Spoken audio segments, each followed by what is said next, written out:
75 Igbos willingly drowned themselves intentionally in the year 1803 in Dunbar Creek. And here is the story. They were deceived into a slave ship. They were not bought or paid for.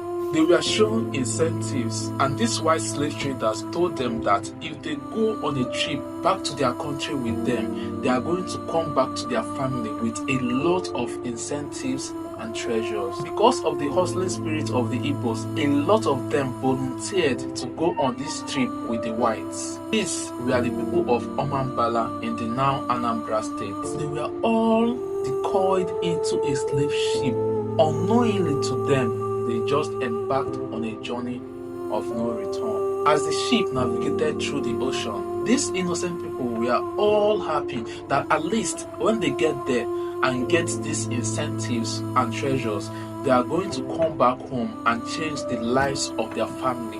This was what they had in mind until they were crammed into a small compartment on the ship and all chained together. That was when it dawned on them that they were deceived into slavery and realized that their fate was sealed. Life of slavery, separation from all their family, and forced labor in a foreign land. In a remarkable display of courage and unity, they collectively decided to fight back and escape their bondage on the ship, even if it meant sacrificing their lives. As the ship sailed to Dunbar Creek shore, when they came out, they discovered that they were sold into slavery. They said, no, our people cannot be slaves, not at home, not in a foreign country. They all went back to the ship, killed all the crew members that piloted them to that location, and they all decided that rather to be sold as slaves, let them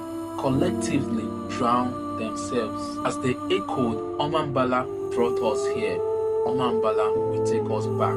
They all marched into the sea, chanting this song, and drowned themselves. This particular story portrays the courage of the Igbos who value autonomy and unwillingness to tolerate humiliation and oppression. It is said that till this day, at the river where these people drowned, late in the night, you will still hear their voices wailing.